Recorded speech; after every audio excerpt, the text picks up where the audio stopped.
Thank you again for joining us. Again, for you viewers, today we're going to be mainly discussing some of the issues that we found out this past weekend, unfortunately, from a staff member at BGSU. President Rogers, is there anything you'd like to say about that before we go and get into questioning about Kevin and about what actually happened?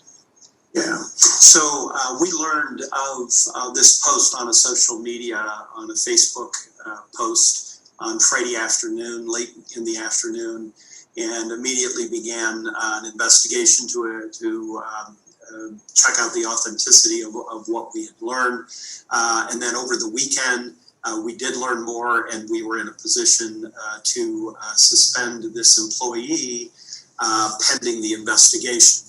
According to the Ohio Classified Civil Service Rules, there is a due process that you have to go through, and but we immediately suspended that individual. They are suspended with pay, of course, because that is part of the rules, and we are conducting an investigation as we speak.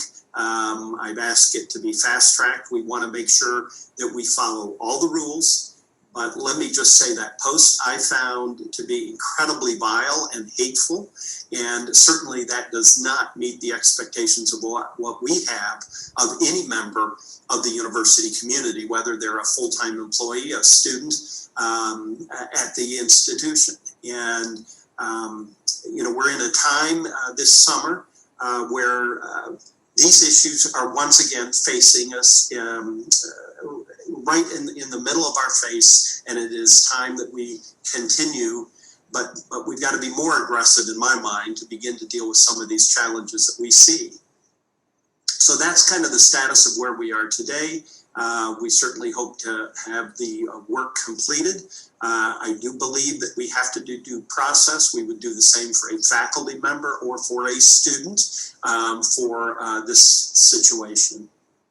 That's good to hear, for clearing some of that up for me. Now, when you say an investigation, is that you said that's Human Resources is conducting that investigation? Correct. So this was a classified staff member, and so they're an employee of the Bowling Green State University, and as a public university, then they're subject to the classified civil service rules, which are the rules and the laws of the state of Ohio. Okay, so he is not actually a subcontractor. He is actually a BGSU faculty member. A BGSU staff member. Staff member, okay. Yeah, the faculty, if this were a faculty situation, they're represented by the BGSU Faculty Association. They would also be held to similar standards. We would go through a little different process, but we would also do an investigation and make sure that we did the due process. In this case, he is a classified staff member, a full-time employee of Bowling Green State University, but a classified staff member, and therefore we have to follow the state of Ohio civil service rules. Okay. You answered the question for the process of investigation for this individual and for any. So you said it's the same for students as well, or would that fall? So if a student were to make these, the students. So each group, each member of our university community. There's faculty members that are represented by the Bowling Green Faculty Association, which is a union represented by the American Association of University Professors, AAUP. There is classified staff, which are subject to the civil service rules of the state of Ohio. There's administrative staff, and the administrative staff have another administrative staff handbook and kind of a code of conduct. And then students are subject to the student code of conduct. And so each of these groups have a little bit different process that we would go through, but part of the democracy and the values that we have in this country is people are subject to a due process. So we go through a due process to make sure that we know what the facts are and what the circumstances are. Good to hear that. Thank you for clearing that up. I just want to make sure all the viewers understand that from student to staff, to faculty, what is the standard of the investigation, and what's going to happen after that. My next question for you is, what is BGSU doing to make students and staff feel safe after this incident? Now, I had the opportunity to talk to several staff and students yesterday at the march that started at the Student Union and ended at the McFall Center, and they expressed, several expressed a uncomfortable feeling of unsafety, which I know Bowling Green State University has strived to try and give to its students and staff. So I was wondering what is BGSU doing right now in this situation to make students and staff feel safe? Well, I think in all of these situations where we have a staff member who on their personal social media page makes such a hateful I can't really, I don't have the words to describe this. I'm just, it's a vile comment, and certainly we will be pursuing that very aggressively to make sure that because based upon what I know today, that clearly violates what our expectations are of any employee of the institution. I want to note on my when I came into work this morning, actually I had a groundskeeper come over to me, and we obviously were physically distanced and we had our face coverings on. But he made the comment to me that he just wanted me to know that he is incredibly embarrassed and so disappointed that a colleague of his would do anything like this, and that he hopes that not all the students think that the groundskeepers are like that, because they're not. They're hardworking individuals, and he's out early every morning making sure our campus is clean and safe. And but he wanted to know how utterly disgusted and disappointed, how disgusted he was at the comment and the disappointment that a colleague of his would say something like that in the social media.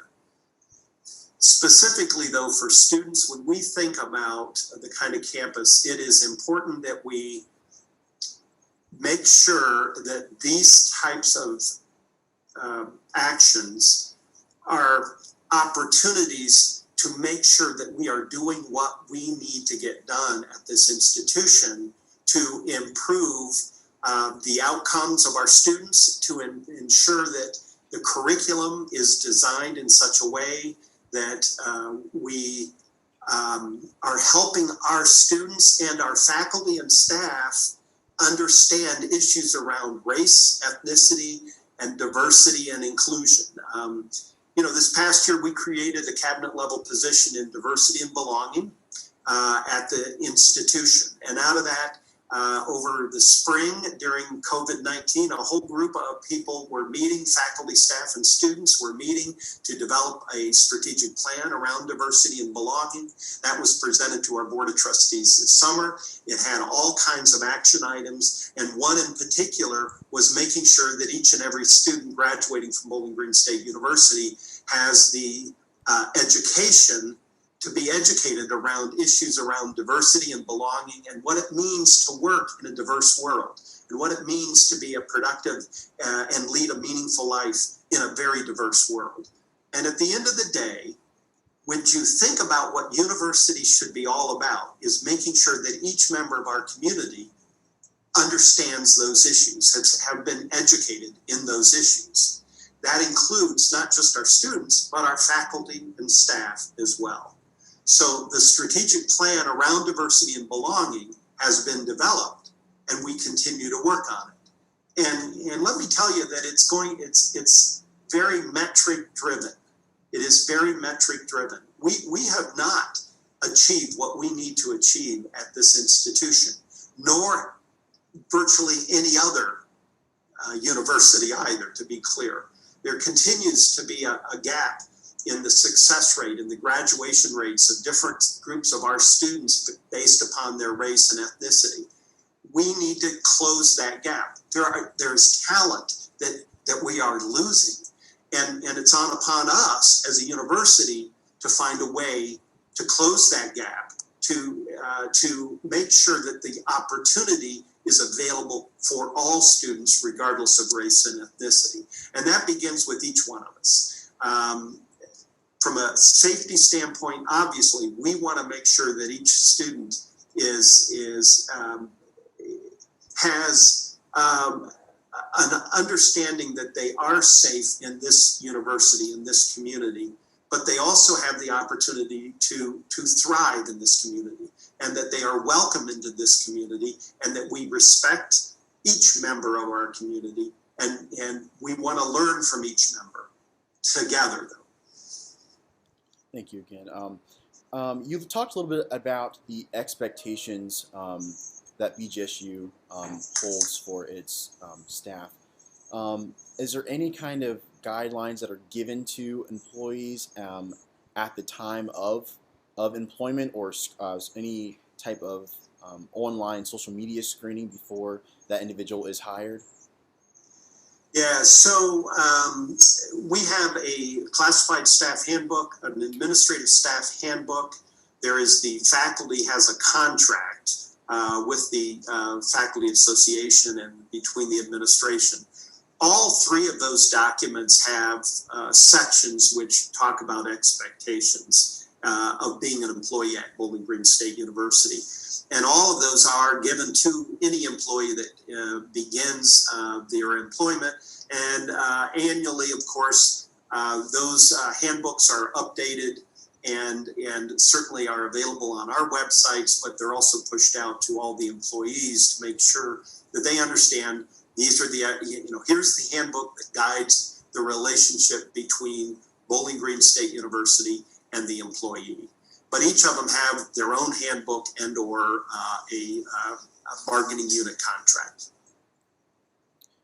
Yesterday, a faculty member pointed out in an interview that the university has never openly come out and said Black Lives Matter.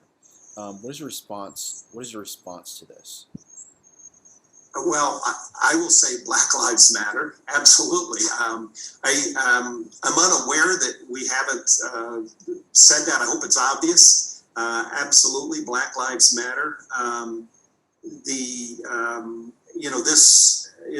don't know if you saw the comment we made as soon as we learned about this situation. And we've done that in the past as well when other situations have arisen, and we will do it in the future when situations like this arise. Black Lives Matter. I appreciate that. Now, when can we expect to get an update regarding the status of Mr. Paradon's employment at BGSU, or any update in the ongoing investigation from Human Resources? Yeah, I've asked that be fast-tracked. I would hope we would have our investigation completed certainly this week.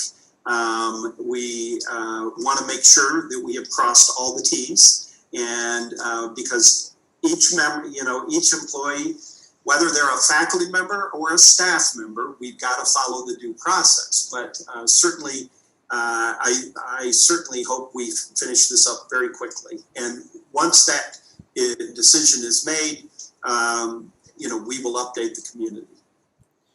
And what type of diversity training is conducted at BGSU to make faculty, students, staff aware that not everyone is going to be the same?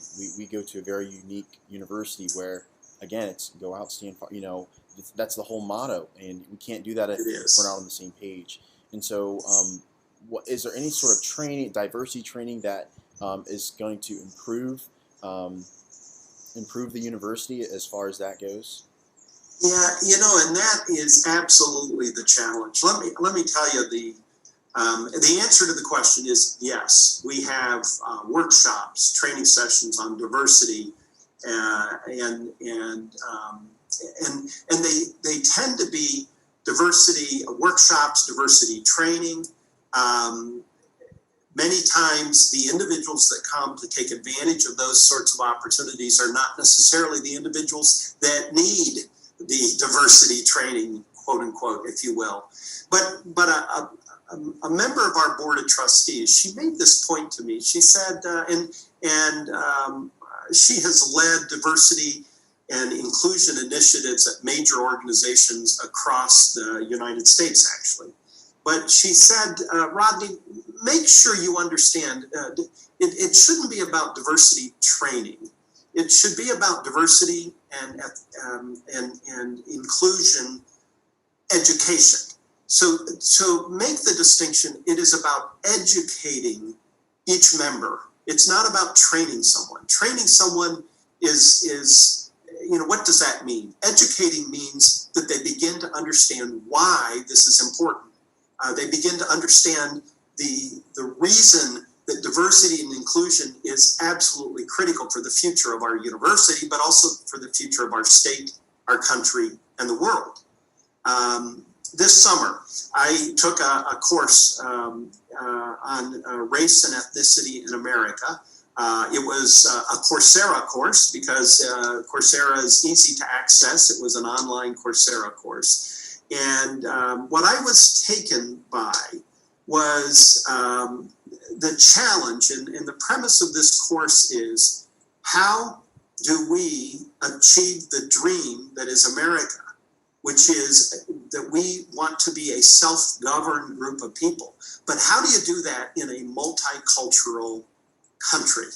That's our challenge. We have to figure that out if you want to live in a democracy.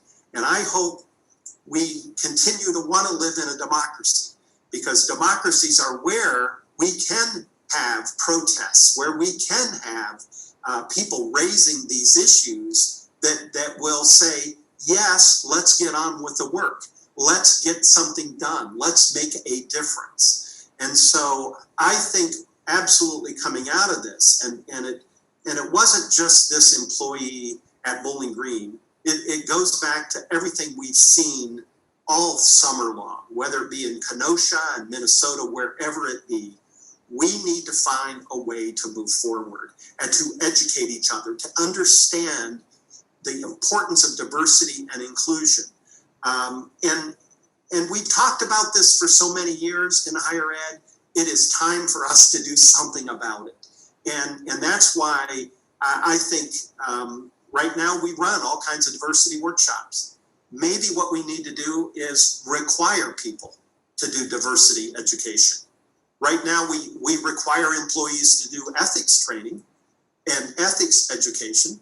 Maybe it's time to challenge each of us to ensure annually we do a diversity and inclusion education, and it's a requirement.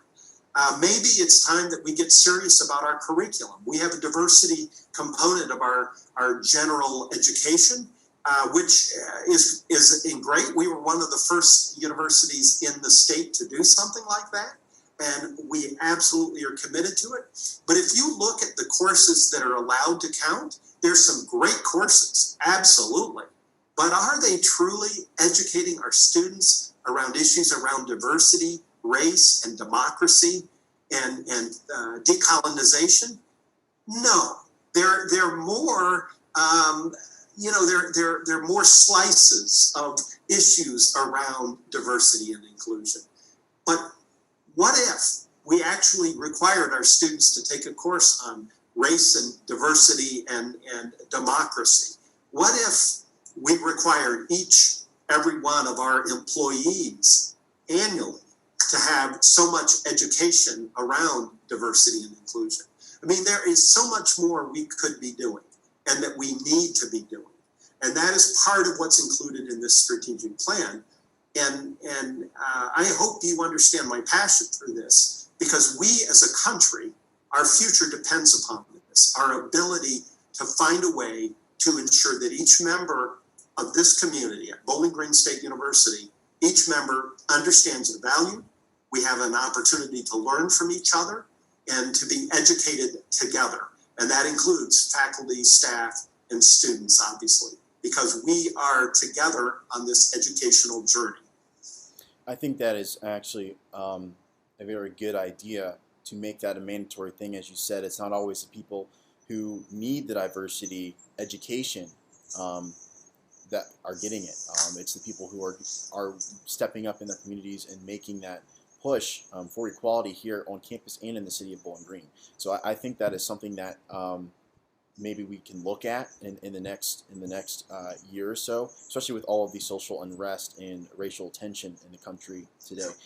So And I think we need to look at it this fall. Okay, I mean we're dealing with a global pandemic right now, and we're trying to figure our way forward through all of those issues. I understand that, and I've even been told, well, let's think about this in a year once we get on the other side of COVID-19. This is all late. If COVID-19 hasn't shown anything, I mean there's very little positive about this global pandemic. Let's be really clear about that. Nothing positive, other than I think it, excuse me, it has uncovered the disparities that exist in our country, and I hope any citizen and a resident here of the United States, and certainly in the state of Ohio, are thinking about those disparities and what are we going to do to be better, to make a difference. And so I don't think we can put off these sorts of issues. We've got to get started on this right away. And that's why I'm so appreciative of Jennifer McCary and her leadership and the Diversity Council's leadership as they work through these issues this fall. I think that a lot of people will appreciate that, and seeing that it's put on the forefront of the university's attention. So thank you for that. I greatly appreciate your interest in doing that. I think a lot of people, like I said, will be interested in that. The common denominator here is for everyone to realize that words have consequences, and you have freedom of speech all day. That is your God-given right. But words have consequences. Words hurt. Words cut deep. Words have been a tool of destruction for years. And I think it would be an understatement to say that Bowling Green State University is a university that's funded through communication and community and outreach and this sense of togetherness. And if we cannot come together and put whatever differences we have aside, race, sex, gender, it doesn't matter. If we can put all of that aside and we can come together to come and be a part of this university that so many of us love, the opportunities are endless, especially in terms of friendships, relationships, and lifelong partnerships made at this university that happen every single day. So, President Rogers, I just have one more question for you, and then we appreciate your time today. So, and I just want to thank you for making those comments that you just made, because I agree with you. I think we've got to focus on how we work together. It is everything that the world is experiencing right now, and this country is experiencing right now. It can be overwhelming, I think, to anyone. But what in these periods of the world we're in right now, it is important that we focus on the things that we can do, things that we can control. Things that we can't control can overwhelm a person. It is important that we focus on what we can do, and what we can do is create the community here at Bowling Green State University that we want for the rest of the world. But let's start with our own. And so your comments about finding ways to make sure that we understand our commonality, finding ways that we can work together and understand that regardless of our backgrounds, who we are, where we were in our past, how do we figure out together to move forward? That can be incredibly important. And that's why I am so hopeful about the future of Bowling Green State University, because I think that's the kind of community we have. I couldn't agree more. It's good that we're trying to protect that, especially from naysayers and people who will stop at nothing to be negative in our positivity. So I think a lot of people will also be happy to hear that from you as well. Now, a part of being in that community, it's holding each other accountable, friends, neighbors, fellow students, staff, faculty. Where can where can anyone report language like this and comments like this if it comes up? I know the multicultural affairs. Perfect. So the BGSU app, on the BGSU app, I hope our students have downloaded this app. There is a button on the BGSU app, see it, report it, hit that app, and you can report anonymously if you wish, or if you want someone to follow up with you, obviously you've got to leave your name. But if you want to report something anonymously, you go to the app, you hit the button, you fill out, give us, if you don't put your name in, give us as much information as you have so we can follow up.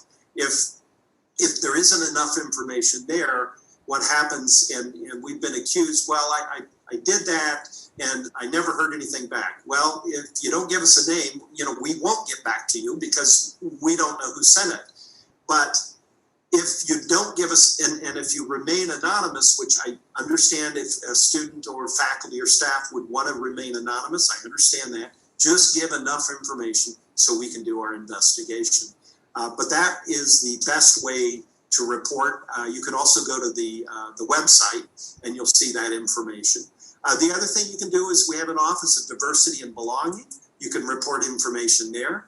You can also go to the Dean of Students if you think it's a violation of the Student Code of Conduct. I mean, there's a variety of offices that you can go to, but probably the quickest way is through the app, online. You send it out. We review all of those every night, and I get a summary of those kinds of activities and what's going on and what the pending investigations are weekly. So that is absolutely the best and easiest place to go. I think it's pertinent to point out that we do have things at our disposal that are going to help us hold each other accountable. So thank you for pointing out the BGSU app. Again, the Office of Multicultural Affairs also released a statement saying that they will be having hours and availability if anyone wants to come and talk with them about any of these issues, if there's anything going on, and then of course follow up. So I think that's important. Yeah, and we have also the BGSU Counseling Center that's available both for telehealth as well, and then many times there may be that trusted faculty member as well that students and or a staff member, an academic advisor or staff member that I would just encourage students to share the concerns they have. We've got to make sure we voice these sorts of concerns so we can learn from each other. But certainly all of those are resources available to our students. Perfect. Well, President Rogers, is there anything else you'd like to add? This would really conclude our interview. No, you're good to go. We appreciate your time today and your words of encouragement and great wisdom. So we appreciate you. Everyone, all of the viewers watching, it is again important to just say again that words do matter. Words hurt. Words cut deep. Use words for positivity and not destruction. I think that is the common denominator here. So thank you for joining us on this special report with President Rogers. And we will see you guys. We'll keep you updated as well on our all of our social medias, BGSUFalconMedia.com, for more stories concerning this topic. So again, thank you, President Rogers, and we'll hope to see you. Thank you very much. Have a great rest of your day. You too. Bye-bye. Bye-bye.